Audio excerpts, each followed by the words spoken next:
হ্যাঁ হ্যাঁ তানভীর তানিয়ার অবস্থা ভালো না, প্রচন্ড জ্বর, প্রচন্ড শ্বাসকষ্ট। আমি আমি কি করবো বুঝতে পারতেছি না। তুই একটু হেল্প করতে পারবি আমায়? বলিস কি, আমি তো এখন ডিউটিতে। তুই এক কাজ কর, যেভাবে পারিস ওকে নিয়ে হাসপাতালে চলে আয়।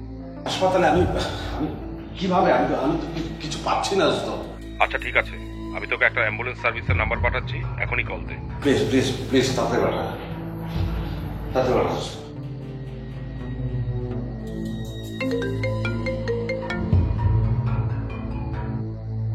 মা বলো। বাবা ওদিকে কোনো ব্যবস্থা হলো? আম্মা এখনো কিছুই পাচ্ছি না, আর ড্রাইভারকে ফোন দিচ্ছি, ওর ফোন বন্ধ। আমি একটা কিছু ব্যবস্থা করতেছি, আপনি টেনশন করবেন না। আচ্ছা আমি ওকে না ফোন করেছিলাম, ও ফোনটা ধরলো না। আমি ওর সাথে কি একটু কথা বলতে পারি? আম্মা ফোন তো আমার মিউট করা, আর কিন্তু আম্মা তো ঘুমাচ্ছে এখন। ঘুম থেকে উঠুক তারপরে দেই আপনাকে। ও ঘুমোচ্ছে? আচ্ছা আচ্ছা ঠিক আছে, ওকে ডাকার দরকার নেই, ঘুমো। শোনো বাবা, আমি ফজরের নামাজটা পড়ে চিটাগাং থেকে রওনা দেব। আশা করছি তাড়াতাড়ি করে পৌঁছে যাব। তুমি কিন্তু আমাকে জানিও বাবা, কখন কেমন হয় কি ব্যবস্থাগুলো আমাকে জানিও কিন্তু।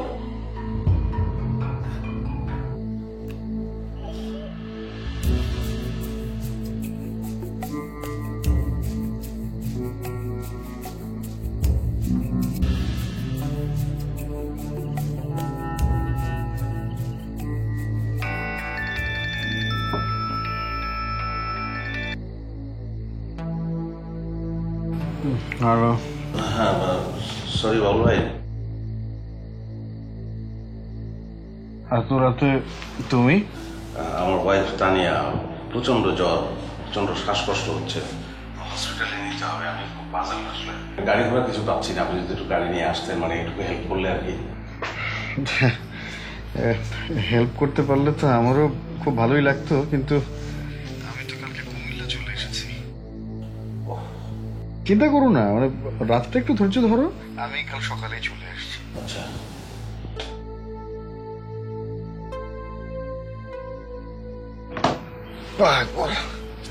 করোনার মধ্যে আমি যাব রোগী দেখতে, তাও রাতে।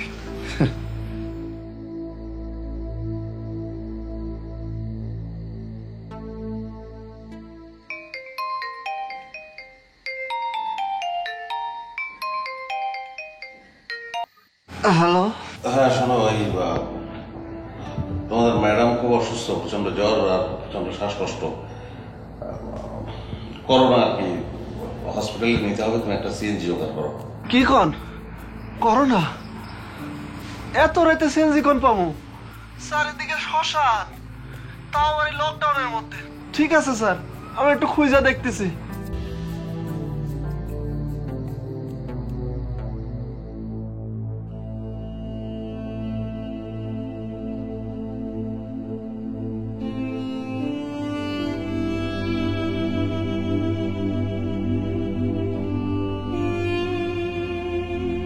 তখন কি ব্যবস্থা হলো?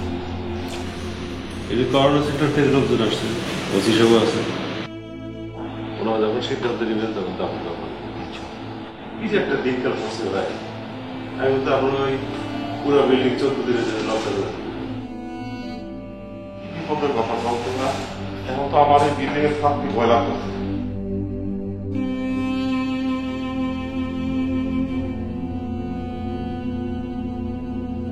তাদের রিপোর্টটা আগামী দিনে পাওয়া যাবে। যদি আপনার রিপোর্ট নেগেটিভ আসে, এরপরও আপনাকে আগামী 14 দিন এ বাসায় কোয়ারেন্টাইনেই থাকতে হবে। আর ভাই আপনারা জিনিসটা একটু খেয়াল রাখবেন, টেনশনের কোনো কারণে আমরা সবগুলো ব্যবস্থা করছি।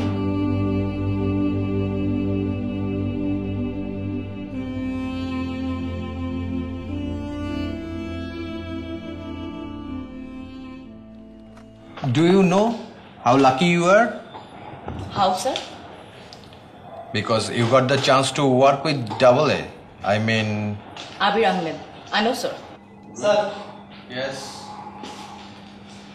So, আমার সম্পর্কে কি ধারণা নিয়ে এসেছো? শুনেছি আপনি অহংকারী মানুষ, স্যার। অহংকার পতনের মূল, কহিয়াছে কেই ভুল। ভুল কিভাবে হলো, স্যার? যোগ্যতা থাকলে অহংকারের সমস্যা নেই, সমস্যা হচ্ছে যোগ্যতাহীনের অহংকারে। এগুলো দেখো।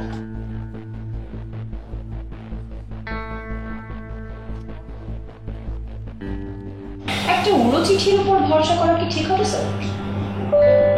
এটা তোমার প্রথম কেস। গো স্টার্ট হবে।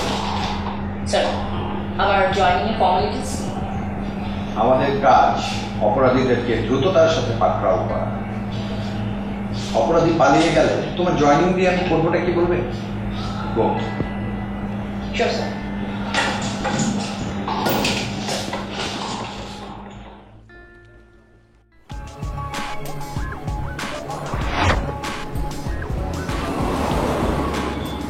হ্যাঁ, আমাদেরও বন্ধ। কাল থেকে ওয়ার্ক ফ্রম হোম। কিভাবে যে কি হবে বুঝতে পারছি না। ওকে, বাই।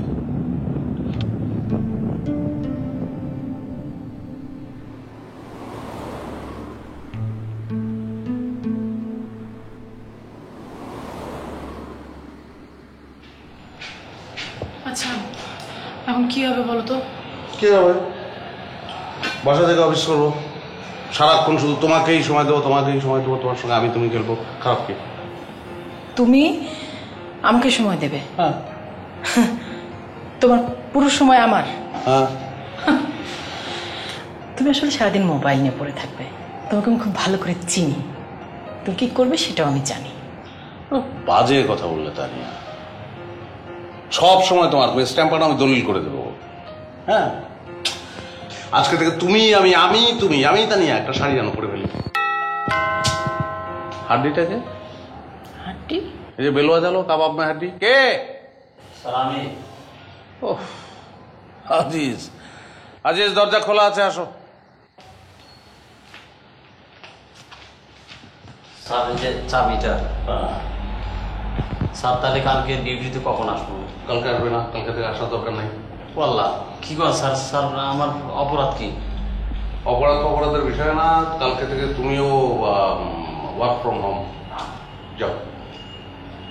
স্যার এতদিন ধরে আপনার লগে আছি, কোনোদিন কোনো বেয়াদবি করি নাই, ডিউটিতেও ফাঁকি দেয় নেই। হঠাৎ আজকে কি এমন অপরাধ করলাম স্যার? আজকে আমার একবারে ওয়াকফা করে দিলেন। ভেজা করো না, এগুলো আমার ভালো লাগে না, খুব বিরক্ত লাগে। যেটা বলছি সেটা করে যাও। স্যার নতুন বিয়ে করছি স্যার। হ্যাঁ, সেই জন্যই তো বাসায় থাকবে এখন থেকে। বউকে সময় দেবে। এখন যে সময়টা চলছে বাংলাদেশে সেটা হচ্ছে বউকে সময় দেওয়ার সময়। যাও যাও। ঠিক আছে স্যার। এটা কি হলো? ওকে আমি বললাম ওয়ার্ক ফ্রম হোম, ও বুঝলো, ওর চাকরি চলে গেছে। তাকে ডেকে ভালো করে বুঝিয়ে বলো। পাগল নাকি? একটু টেনশনে থাক, আমার তো মনে হচ্ছে মজা হবে। তুমি কিন্তু আসলে একটা জাতা, খামাখা একটা লোককে টেনশনে রাখবি কেন? পেরিতে পড়িয়া পাগল হয়েছি, লোকে ডাকে মরে যাতা। প্রেয়সী আমারে সুখ না দিলে সুখ পাবো আমি কোথা? বাবা, এত রোমান্টিক! আমার তো সন্দেহ হচ্ছে। তুমি দিলে মুডটা নষ্ট করে। তুমি যাও, চেঞ্জ করো, ফ্রেশ হও, আমাদের চা করে আনছি। আচ্ছা, আর কি মুভি দেখবো আজকে আমরা? ফাটাফাটি একটা রোমান্টিক মুভি খুঁজে পেয়েছি। তোর আমার মুভি থ্রিলারই ভালো লাগে। এই যে এইটা হচ্ছে আসল তুমি। রোমান্টিকতা তোমার ধাতেই নাই, যেটা করো জোর করে করো, আলগা আলগা আলগা। তুমি অনেক রোমান্টিক।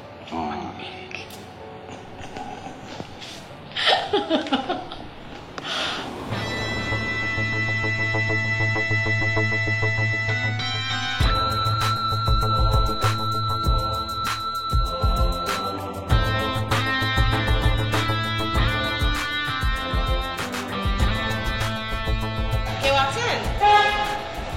আছেন কেউ এদিকে? আসসালামু আলাইকুম। পুলিশ। জি আসাদ সাহেবের বাসা না এটা? জি, আশাদ সাহেবের বাসা ছিলেন, কিন্তু উনি তো এখন আর এখানে থাকেন না। উনি গত মাসে বাসা ছাইরা দিছে। কেন উনি বাসা ছেড়ে দিয়েছেন? আসলে 3 মাস আগে ওনার স্ত্রী মারা গেছেন তো। সেটা আমি জানি, কিন্তু এর সাথে বাসা ছাড়ার সম্পর্ক কি? তা আমি জানি না, তয় ম্যাডাম মারা যাওয়ার পর স্যার সব সময় মন মরা থাকতেন। ঘরের কোনারে বইসা থাকতেন আর কেমন জানি পাগল পাগল আচরণ করতেন। আসলে অনেক কষ্ট পাইছে তো। তো আপনার স্যার মানে আসাদ সাহেব কেমন মানুষ ছিলেন? স্যার খুবই ভালো মানুষ আছিলেন, মাটির মানুষ আছিলেন ম্যাডাম। স্যার আর স্যারের স্ত্রী এত ভালো মানুষ আছিলেন, আমরা খুব বেশি স্নেহ করতেন, খুব ভালোবাসতেন, খোঁজ খবর নিতেন। কি এক করোনা দেশে আসলো, আইসা একটা সুখের সংসার তছনছ হয়ে গেল ম্যাডাম। কি নাম আপনার? জি, আমার নাম হাকিম, হাকিম উদ্দিন। হাকিম, আচ্ছা। তো আপনার স্যারের ফোন নাম্বার আছে আপনার কাছে? জি, ফোন নাম্বার আছে। দেন। ফোন নাম্বার তো বন্ধ পাচ্ছি। হ্যাঁ, বন্ধ আছে মনে হয় ম্যাডাম। তো আর কোনো নাম্বার আছে ওনার? জি না, আর তো কোনো নাম্বার নেই। মানে ওনার বাসা চেনে, ওনার সম্পর্কে জানে এমন কেউ আছে আত্মীয় স্বজন, মানে পাড়া প্রতিবেশী? হ্যাঁ আছে ম্যাডাম, আমাদের বাড়ির সেক্রেটারি সাহেব, উনি আপনারা সব বলতে পারবে। আপনি একটু দাঁড়ান, আমি তার ডাইকা নিয়ে আসি। আর আপনার ম্যাডামের নাম্বারটা আমাকে দিন। ঠিক আছে।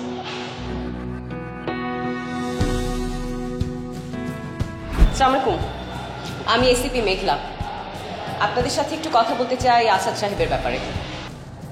এসিপি মেঘনা কেন? আসাদ সাহেব আবার কি হলো? কেন, কিছু হতে পারে না? না না, সেটা বলিনি। মানে আচ্ছা, ওনার স্ত্রী যেদিন মারা গেলেন তখন তো আপনারা এখানে নিশ্চয়ই ছিলেন। আচ্ছা, একটু বলেন তো আমাকে যে ওনার স্ত্রীর করোনা কবে প্রথম ধরা পড়ে? তা তো বলতে পারবো না। তো উনি যদি মারা যান তার আগের দিন আমি গেছিলাম। তো সেদিন উনি আমাকে বললো যে ওনার স্ত্রীর খুব জ্বর। আচ্ছা, কয়টার দিকে গিয়েছিলেন আপনি? কয়টার দিকে হইব? বিকালের দিকে। তো 5টা 5:30। তো ওনার ওয়াইফ মারা যাওয়ার পর ওনার আচার আচরণ কেমন ছিল একটু বলেন তো? খুব আপসেট থাকতো। হ্যাঁ, খুব একটা বাইরে যেত না, কারোর সাথে কথাবার্তা বলতো না। হ্যাঁ, ভদ্রলোকের স্ত্রী মারা যাওয়ার পরে আমাদের পুরো বিল্ডিংয়ে লকডাউন ছিল। আমরা তো 14 দিন পরে টুকটাক বের হয়েছি, কিন্তু ওই ভদ্রলোক একবারও বের হয়। মানে এই 14 দিন উনি বাসা থেকে বেরোননি, আপনি শিওর? হ্যাঁ, ওই ওনার স্ত্রী মারা যাওয়ার পরে আমরা অবশ্য বাইরে যাওয়ার প্রতি খুব কড়া নজর রেখেছি। তবে উনি কিন্তু খুব আমাদেরকে কোঅপারেশন করছেন। হ্যাঁ, একদম একটা দিনের জন্য উনি বাইরে যান, এবং সে কারণেই তো আমাদের মধ্যে করোনা ছড়ায়নি। আচ্ছা, ওনাদের হাজব্যান্ড ওয়াইফের মধ্যে সম্পর্ক কেমন ছিল? খুবই ভালো ছিল। হ্যাঁ, আমি তো মাঝে মাঝে ওনাদের সাথে আড্ডা মারতে চাইতাম। আমার যে কি সম্মান করতো, আরে কি লক্ষ্মী একটা মেয়ে। আপনাদের কারো কাছে আসাদ সাহেবের এখনকার বর্তমান ঠিকানা আছে? না, উনি তো কোনো ঠিকানা রেখে যান নাই, ফোন নাম্বার দিয়ে গেছেন। ফোন নাম্বার তো আমার কাছেও আছে, কিন্তু সেটা তো বন্ধ পাচ্ছি। ওনার সাথে যোগাযোগের আর কোনো উপায়, কোনো আত্মীয় স্বজন পরিচিত আছে, বন্ধু বান্ধব বা ওনার বাসায় যাতায়াত করতেন এমন কেউ? না। ওনার ড্রাইভার তো নিশ্চয়ই ছিল, তাই না? জি, ড্রাইভার তো ছিল, কিন্তু ম্যাডাম যখন মারা যায় তখন তো ড্রাইভার ঢাকা আসিল না, লকডাউনের ছুটিতে গ্রামে আসিল। ম্যাডাম মারা যাওয়ার অনেকদিন পর ঢাকা এসে কয়েকদিন ডিউটি করছে, তারপরে এই চাকরি ছাইরা দিয়ে এই এলাকাতেই পাশের একটা হাউসে চাকরি দিচ্ছে। কি নাম আপনার? আজিজ। পুরো নাম কি? মিস্টার আজিজ। মিস্টার আজিজ, সুন্দর নাম। তো মিস্টার আজিজ সাহেব, আসাদ সাহেবের এখন কোথায় বাসা সেটা তো আপনি নিশ্চয়ই জানেন না?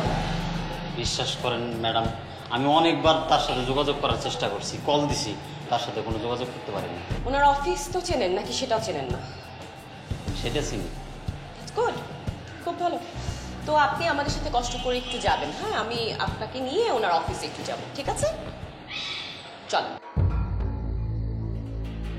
তোমার এই অতি উৎসাহের কারণে আমাদেরকে কোনোদিন একটা বড় বিপদে পড়তে হবে।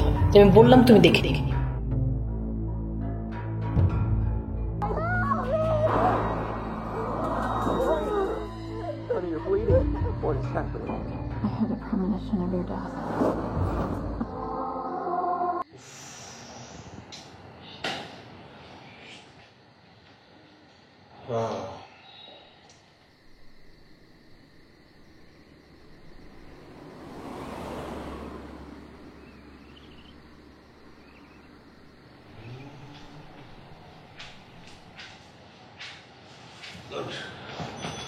Thank you. ধরো কারণ গেল 1 ঘন্টার আগে আর মনে হয় না আসবে। আমি কাজ করি, খাবার দিই, তুমি আসো খেয়ে নাও। বসো। কি আধার কখনো যাবে না মুছে। তোমার আসলে কি হয়েছে বলো তো? তুমি তো জীবনেও এরকম রোমান্টিক ছিলে না। খুব সন্দেহজনক কিন্তু ব্যাপারটা, মানে একটা মানুষ এইরকম বদলে যাবে। This is romantic time. Corona কাল হচ্ছে রোমান্টিক কাল। শোনো, ফেসবুকে দেখলাম একটা কে যেন পোস্ট দিয়েছে যে করোনা কালে নাকি স্বামী স্ত্রীর মধ্যে প্রেম নতুন করে জন্ম নিচ্ছে। তা আমিও আমজনতা, তাদের বাইরে কেউ না। প্রেম আমার মধ্যেও দৌড়াদৌড়ি করছে। আচ্ছা, তাহলে এখন আমাকে বিশ্বাস করতে হবে যে তোমার মনে আমার জন্য নতুন করে প্রেমের জন্ম নিয়েছে এবং সেই প্রেমের দৌড়াদৌড়ি হচ্ছে। ইয়েস। আসলে হয়েছে কি, এমনি সময় তুমি যখন বাসায় থাকো সারাক্ষণ মোবাইলের স্ক্রিনের দিকে তাকিয়ে থাকো, আমার দিকে ফিরেই তাকাও না। মন খারাপ হয় আমার, সেজন্য বললাম। খারাপ কি, নবজন্ম লাভ করেছি। খারাপ না, তুমি আসো, খাবার দিচ্ছি, খেয়ে নাও। হ্যাঁ, ওর মধ্যে ডিনারটা সেরে ফেলে। ঠিক আছে, দাও, তুমি চলে আসছি।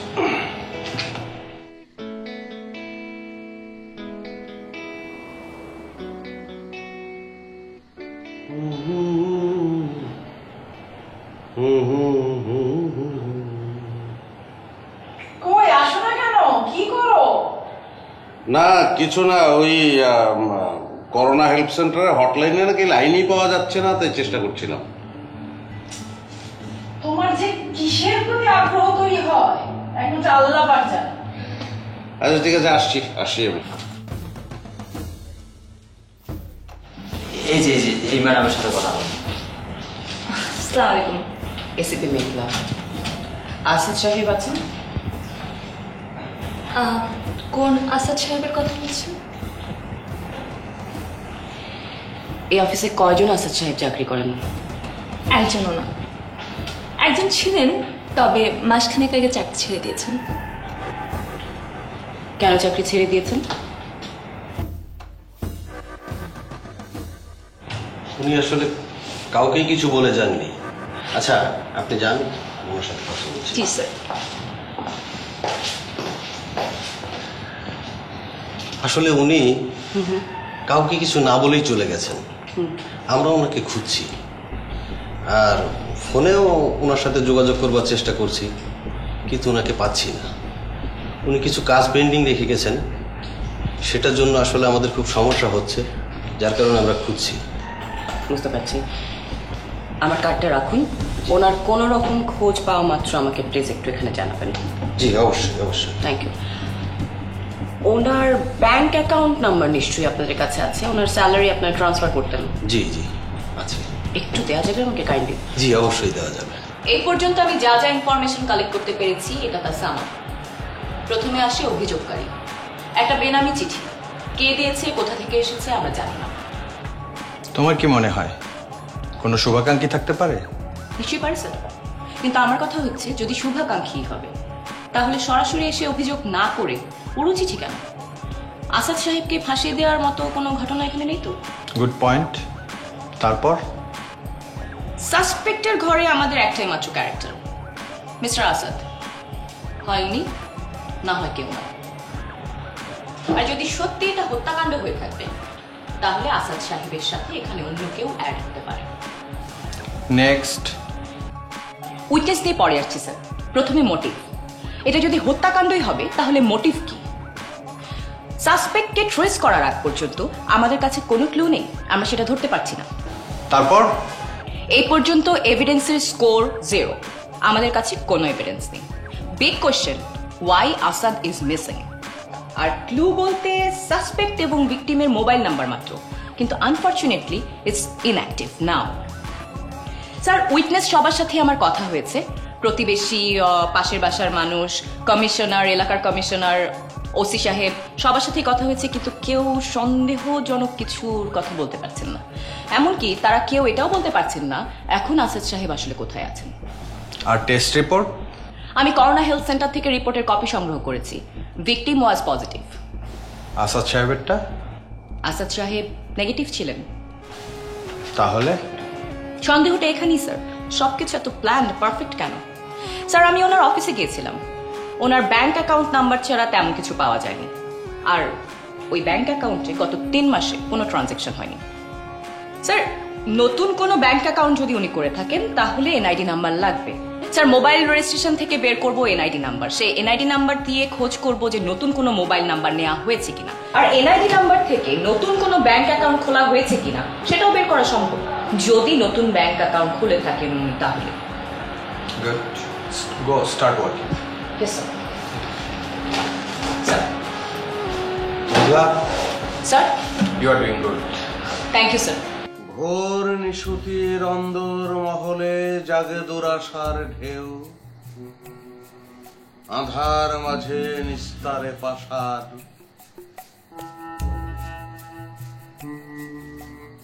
জানিতে পারে না কেউ।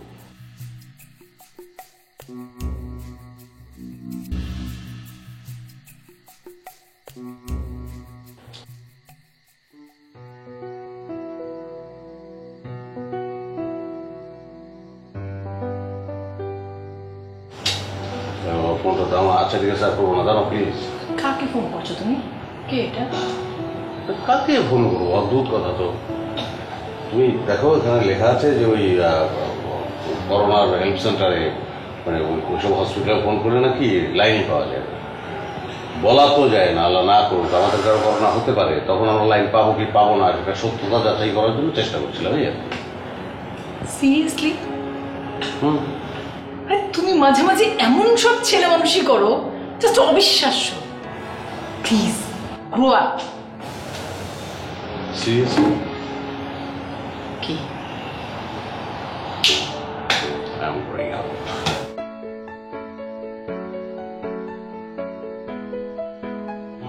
I will not grow up. I'm very... কি সমস্যা? I'm a প্রাকৃতিক মানুষ। মারবো কি বলো?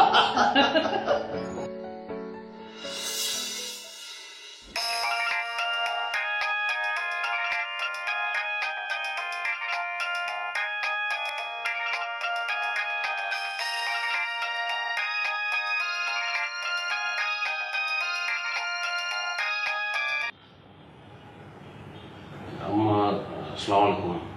ওয়ালাইকুম আসসালাম। কেমন আছো বাবা? জি ভালো। আপনার ওষুধগুলো পাঠিয়েছিলাম, পেয়েছেন? হ্যাঁ পেয়েছি। আচ্ছা তুমি কি অফিসে যাওয়া শুরু করেছো? না আম্মা। এভাবে আর কতদিন কাটাবে বাবা? এবার একটু স্বাভাবিক হও, কাজকর্ম শুরু করো। কারো জীবন তো কারোর জন্য থেমে থাকে না বলো। অসুবিধা নেই, ঠিক হয়ে যাবে আম্মা। আর আমি চাকরি করবো না, ভাবছি একটা বাইং হাউস করবো। ব্যাংকের কাগজগুলোতে তো সাইন করা দরকার। এতগুলো টাকা এমনি এমনি ব্যাংকে পড়ে আছে বলো। আম্মা আসলে ওই টাকার প্রতি আমার কোনো আগ্রহ নাই, ওটা আপনার কাছে রাখেন। ওই টাকার প্রতি তো তোমার হক আছে, ওটা তোমার পাওনা।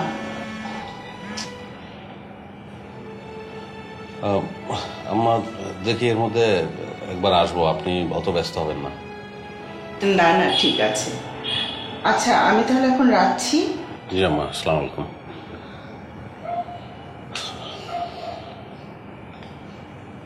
হ্যালো। হ্যালো স্যার, আমি দারাজ থেকে অদিতি বলছিলাম। দারাজ থেকে বলছেন মানে? স্যার আপনার নামে একটা পার্সেল ছিল। পার্সেল কেন থাকবে? আমি তো কোনো অর্ডার করি নাই। তাহলে হয়তো কেউ আপনার জন্য সারপ্রাইজ গিফট পাঠিয়েছে। Surprise gift? আচ্ছা ঠিক আছে, দিয়ে যান।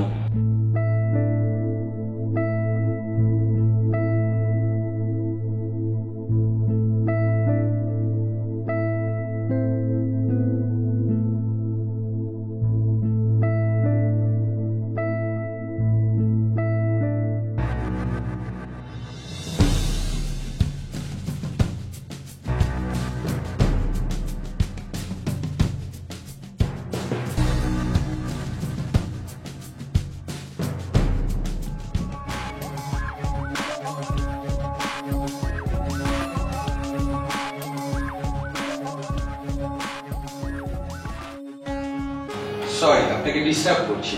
কেমন আছেন? জি ভালো।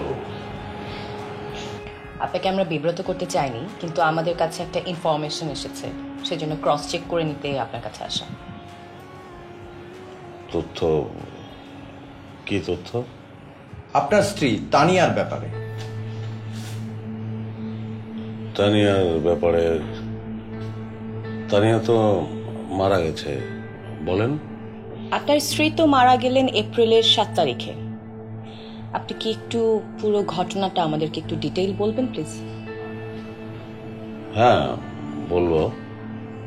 মানে ওই লকডাউনের সময় আমরা তো গৃহবন্দী ছিলাম এবং বেশ ভালো ছিলাম। মানে অনেকদিন এমন একসঙ্গে থাকা হয় না, পুরোটা সময় মুভি দেখা, গাল গল্প করা, চমৎকার দিন কাটছিল। খুব থ্রিলার মুভি দেখেন আপনি মনে হয়। হ্যাঁ হ্যাঁ, থ্রিলার আমার ফেভারিট খুব। আমারও। আচ্ছা, তারপর অসুস্থতা শুরু হবার পর থেকে কি হলো? যেদিনও মারা গেল তার কয়েকদিন আগে থেকেই ওর জ্বর জ্বর লাগছিল। আপনি আপনার ওয়াইফের টেস্ট করাননি? না, টেস্ট করতে দেইনি। আমার এক বন্ধু ও ডাক্তার, ওর নাম তানভীর, ওকে ফোন করেছিলাম, জানালাম, ওকে বললো এত উতলা হওয়ার কিছু নাই, এখনই হসপিটালাইজড করা বা এই জাতীয় কোনো কিছুর দরকার নাই, তুই করে একটা অক্সিমিটার কেন আর অক্সিজেন স্যাচুরেশন লেভেলটা মনিটর কর। আমি তাই করছিলাম। কিন্তু বাসা বদলেছেন কেন? কি করব বলেন, আমি ওই বাসার সব কিছুই তো নিজে হাতে কেনা, দেয়ালের রংটা পর্যন্ত পছন্দ করা, সব জায়গায় তো আমি, সব জায়গায় ওর স্মৃতি। আমি হয়তো ওই বাসায় থাকলে অসুস্থ হয়ে যেতাম। আর ফোন নাম্বারটা সেটা কেন পাল্টালেন? জি ওই তো, আসলে এগুলো নিতে পারছিলাম না। এই লোকজন ফোন করে, অফিসের লোকজন ফোন করে, আমি আসলে ওরকম মেন্টাল স্টেটে ছিলাম না। আপনি আপনার বন্ধু ডক্টর তানভীর ছাড়া আর কাউকে কল দেননি? হ্যাঁ দিয়েছিলাম, ওর মাকে কল দিয়েছি, আমার মাকে কল দিয়েছি। কি কথা হয়েছিল?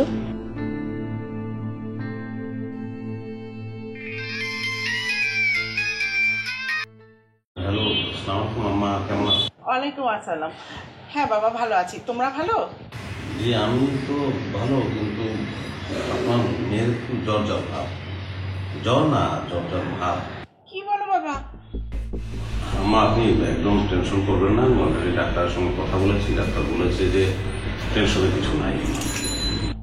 না না বাবা, চিন্তা তো একটু হয়। তুমি তুমি ভালো ডাক্তার দেখাও তাড়াতাড়ি করে, আর আমাকে জানাও বাবা। আপনার শাশুড়ির নাম্বারটা কি আমরা একটু পেতে পারি? হ্যাঁ নিশ্চয়ই, আমি দিচ্ছি আপনাকে, আমি দিচ্ছি। আচ্ছা, আপনার ওয়াইফ যেদিন মারা যান তার ঠিক আগের দিন সন্ধ্যায় আপনাদের বাসায় কি কেউ এসেছিলেন? সন্ধ্যায় না, হ্যাঁ হ্যাঁ এসেছিলেন পাশের বাসার শিকদার চাচা। সেটা আমি জানি। আচ্ছা, এবার যেদিন উনি মারা গেলেন সেদিনকার ঘটনা বলুন তো, ঠিক কখন থেকে শ্বাসকষ্টটা শুরু হয়েছিল?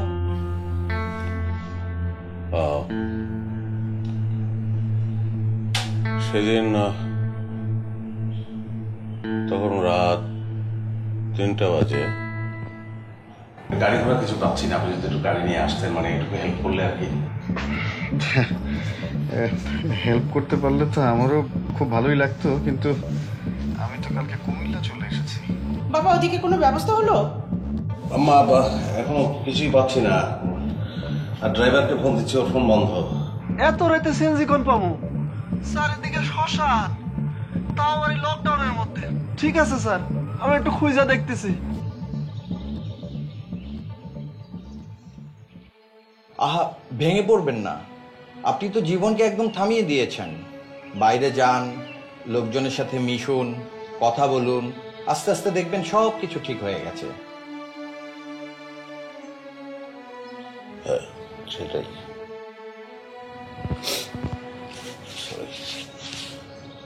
সরি। তাই করতে হবে আসলে, অনেকদিন পরে মানুষ দেখলাম। যদি আপনারা পুলিশের লোক, যতই ভদ্রভাবে কথা বলেন, আলটিমেটলি তো জেরা, তারপর হালকা লাগছে। আমার লাস্ট কোশ্চেন, আপনার কি কোনো এরকম শত্রু আছে বা এমন কেউ যে কিনা আপনাকে বিপদে ফেলতে পারলে লাভবান হবে, খুশি হবে? না, কেন? আমার সম্পর্কে আপনাদেরকে কেউ কিছু বলেছে নাকি? আমরা চলি, আপনাকে ডিস্টার্ব করার জন্য দুঃখিত।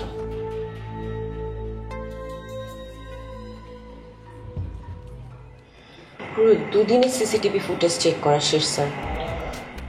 আসাদ সাহেব তো করোনার রিপোর্ট চেঞ্জ করতে হসপিটাল যাননি। তাহলে আসাদ সাহেবকে তো ক্লিন মনে হচ্ছে। ফাইল কি ক্লোজ করে দেব? কোভিড-19 চিকিৎসায় হাইড্রোক্সিক্লোরোকুইনের মৃত্যু ঝুঁকি বাড়ার প্রমাণ পায়নি বিশ্ব স্বাস্থ্য সংস্থা। এই অবস্থায় আবার ওষুধটির পরীক্ষামূলক প্রয়োগ শুরুর পরামর্শ দিয়েছে সংস্থাটি। মহামারীর শুরু থেকে অনেক চিকিৎসকই করোনা চিকিৎসায় ম্যালেরিয়ার ওষুধ হাইড্রোক্সিক্লোরোকুইন প্রয়োগের পরামর্শ দেন। সম্প্রতি দুটি চিকিৎসা বিজ্ঞান সাময়িকীর গবেষণায় এর সাফল্য নিয়ে প্রশ্ন তোলা হয়। এমনকি এটি প্রয়োগে হিতে বিপরীত হওয়ার সতর্কতাও দেন গবেষকরা। বলা হয় হাইড্রোক্সিক্লোরোকুইন প্রয়োগে করোনা আক্রান্ত অনেক কষ্টে লাইন পেয়েছে, রিং হচ্ছে। এরপরই পটিশেমে ওষুধটির প্রয়োগ স্থগিতের পরামর্শ দেয় WHO। সিদ্ধান্ত পরিবর্তন করে কিভাবে সাহায্য করতে পারি? ওরা জানতে চাচ্ছে কিভাবে সাহায্য করতে পারি। কি বলি বলো তো? এখন আমাকে জিজ্ঞেস করছো কেন? ফোন করার আগে কি আমাকে জিজ্ঞেস করে নিয়েছিলে? জি, মানে আমার স্ত্রী 2 দিন যাবৎ জ্বর সর্দিও আছে। এটা কি করোনা? মানে আমার কি করা উচিত আমি বুঝতে পারছি না, বলেন তো। কোনো শ্বাসকষ্টের লক্ষণ আছে? শ্বাসকষ্ট না, শ্বাসকষ্ট লক্ষণ নেই। জি জি, নিশ্চয়ই ঠিকানা তো বলবোই। 12 নম্বর সেক্টর, 9 নম্বর রোড, 53 নম্বর বাসা, উত্তরা। জি নিশ্চয়ই। থ্যাংকস এ লট। খুব সিরিয়াস। তোমার এই অতি উৎসাহের কারণে আমাদেরকে কোনোদিন একটা বড় বিপদে পড়তে হবে। আমি বললাম তুমি দেখে নিও। এই পর্যন্ত করোনার হেল্পলাইনে ফোন করে ডিস্টার্ব করার জন্য কতজনকে অ্যারেস্ট করেছে জানো তুমি? এটা নিয়ে নিউজ হয়েছে। আমি নিউজ হতে চাই তো। হ্যাঁ, তুমি যা তা, কিন্তু সবকিছুর একটা লিমিট আছে। পুরো তো বাসার ঠিকানা নিয়ে নিল। এখন যদি বাসায় পুলিশ পাঠায় তখন কি করবে? আরে বাবারে, তোমার তো আসলেই জ্বর আসতে পারে না। পুলিশ কেন পাঠাবে? পুলিশ নাকি? হ্যাঁ, ও দাদা চল।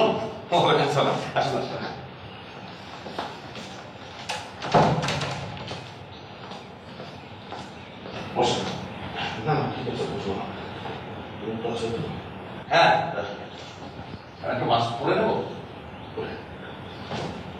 থানকুনি পাতা খাইলে নাকি করোনা তার কাছে আসতে পারে না। তাই নাকি? তো ভালো খবর। ফিস করে বলছেন কেন? আরে বুঝতে পারতেছো না, একেবারে পাক্কা খবর। ল্যাবরেটরিতে টেস্ট করছে, বুঝছো? প্রমাণিত সত্য। দেশে যত থানকুনি পাতা আছে ওগুলি সব স্টক করবো ভিআইপিকে জন্য, তারপর জনগণে। হ্যাঁ, ততদিনে দেশের থানকুনি পাতা সব বংশ ধ্বংস হয়ে যাইব। বুঝছো কিছু? কি করা যায় বলো তো চাচা? শোনো, এই তুমি কোনো চিন্তা করো না। হ্যাঁ, আমি লোক লাগাই দিছি। হ্যাঁ, পাইলে আমি তোমার কিছু দিব না। শোনো, এক কাজ করো, তুমিও তো লোক লাগাই দিতে পারো। যদি পায় তাহলে আমার দুটা দিলা। লোক লাগাবো মানে প্রচুর লোক লাগাবো, আর তাহলে অবশ্যই আপনাকে দেবো। চাচা, আপনি যদি পান কাইন্ডলি আমাকে একটু দিয়েন কয়েকটা পাতা। জানি আর একটু জ্বর সর্দি ভাবও আছে। পাতা খাইয়ে দেখতে হবে। জ্বর নাকি? ঠিক আছে। আমি যাবো না।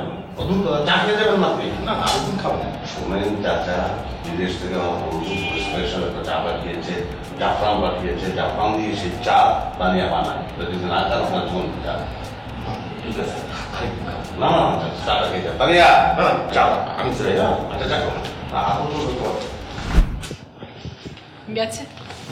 হ্যাঁ, চলে গেছে। এত তাড়াতাড়ি গেল কেন? উনি তো আসলে কখনো 1 ঘন্টার আগে ওঠেন না। কি বলেছো? বললাম তোমার জ্বর আর থাকে দৌড়। কি শুরু করেছো তুমি বলো তো? তুমি কেন সবার কাছে বানিয়ে বানিয়ে বলো আমি মিথ্যা বলছো? দাঁড়াও, আমি পুলিশ ডাকবো। পুলিশের ভয় দেখে আমাকে লাভ নেই। আমি এমন 5টা প্ল্যান তৈরি করেছি, পুলিশ আসলেও ধরতে পারবে না। কি প্ল্যান করবে? তোমার জ্বর এবং সর্দির ব্যাপারটা সবার কাছে এতটাই বিশ্বাসযোগ্য করে তুলতে হবে যাতে সরকারি লোকজন আসলেও এটা যে ফান সেটা বুঝতে পারবে না। আচ্ছা, তাহলে এখন আমাকে কি করতে হবে? আপনার জন্য আমাকে হাসপাতালে গিয়ে ভর্তি হতে হবে? না, হসপিটালে কখনো যেতে হবে না, কিন্তু ফলস প্রুফ তৈরি করতে হবে যেগুলো পুলিশ আসলে এলিবাই হিসেবে কাজ করবে। তুমি ডিটেকটিভ মুভি দেখতে দেখতে যে তোমার মাথাটা একেবারে গেছে সেটা কি বুঝতে পারছো? দেখো না আমি কি করি।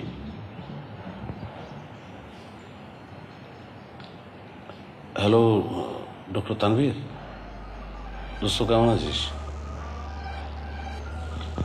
না, আমার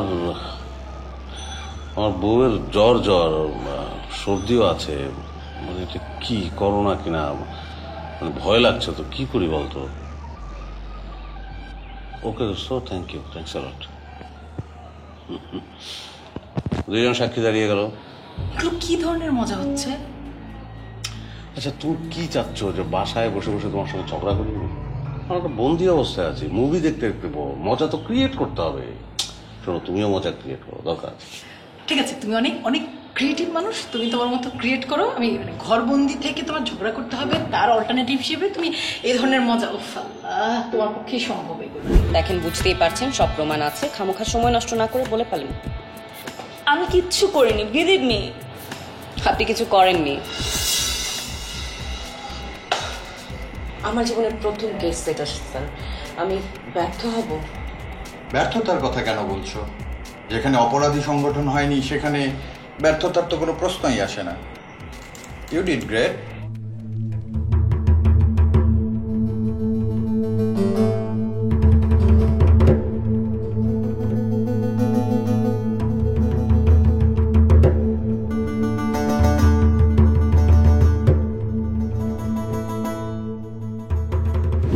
তো কে করেছে সেটা বলেন। আমার কোনো দোষ ছিল না। আরে সুইটহার্ট, আপনার কোনো দোষ ছিল না আমি বুঝতে পারছি। এখন আপনি যদি সত্যি সত্যি না বলেন, সত্যি দোষী পালিয়ে যাবে আর আপনার ঘাড়ে এসে সব দোষ চাপবে, রাইট? বলেন, কে মারেছে? আপনি? আসাদ। কত প্রেম আপনাদের, প্রেমের জন্য এত কিছু করলেন। আচ্ছা, তো বলেন কিভাবে হয়েছে? আপনি মেরেছেন না সে মেরেছে? কিভাবে মারলেন, মানে কিভাবে হলো?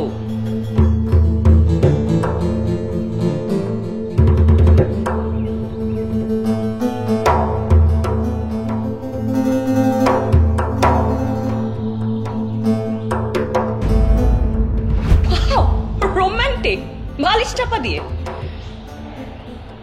তো না মারলে হতো না, ডিভোর্স দিয়ে দিত। ও বলেছিল ওর বউকে মেরে ফেলে আমাদের পথের কাটা দূর হয়ে যাবে, আর ওর বউয়ের নামে করা এফডিআর 2 কোটি টাকা আমাদের হয়ে যাবে। তো সেদিন যে আপনার অফিসে গিয়ে আপনাকে জিজ্ঞাসা করলাম, এই কথা তো আপনি আসাদকে জানিয়েছেন,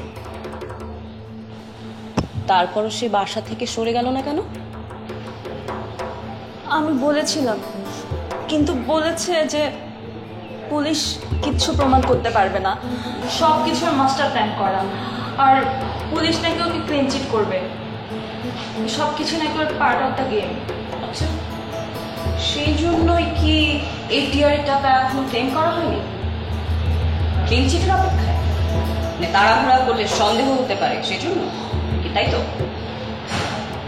দ্যাটস গ্রেট। দূর বহু দূরে ন্যায়ের মশাল জ্বলিতেছে অবিরাম, আমি সেথা পানে তাকাইয়া গগনে দেখি তাহাদেরই বৃথা কাম।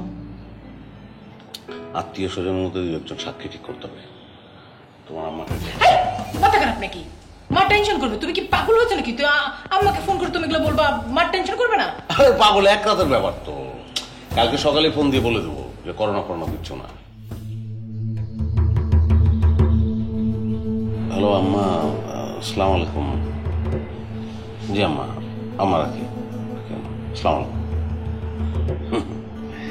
তোর আসল পুলিশ এমন মাস্টার প্ল্যান আমি তৈরি করেছি, শেষে কচু উঠতে পারবে না। আসল পুলিশ পুলিশ পুলিশ।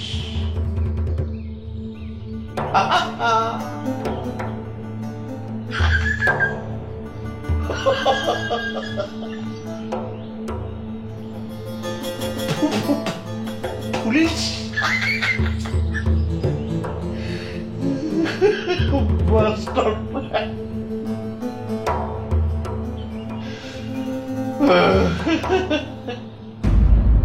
আপনাকে আবারও বিরক্ত করার জন্য দুঃখিত।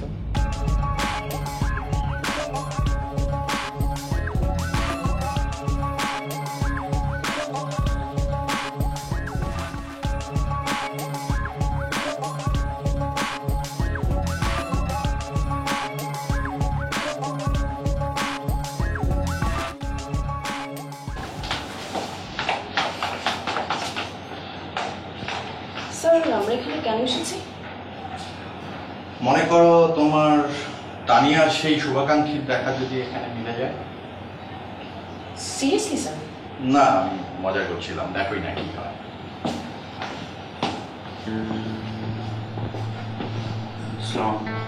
ওয়ালাইকুম আসসালাম।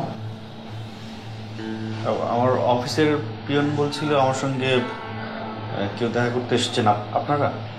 হ্যাঁ, আমি ডিসিডিবি আবির। এসিপি মেঘলা। আপনি তো মনে হয় আমাদেরকে চেনেন। জি না, মানে ও সম্ভবত ভুলে গেছেন, রাইট? এদিকে এসেছিলাম, ভাবলাম আপনার ব্যাংকে একটা অ্যাকাউন্ট করে যাই, তো ভুলে যেহেতু গেছেন তাহলে আজকে থাক। আসুন না, আরেকদিন দেখা হবে। চলি।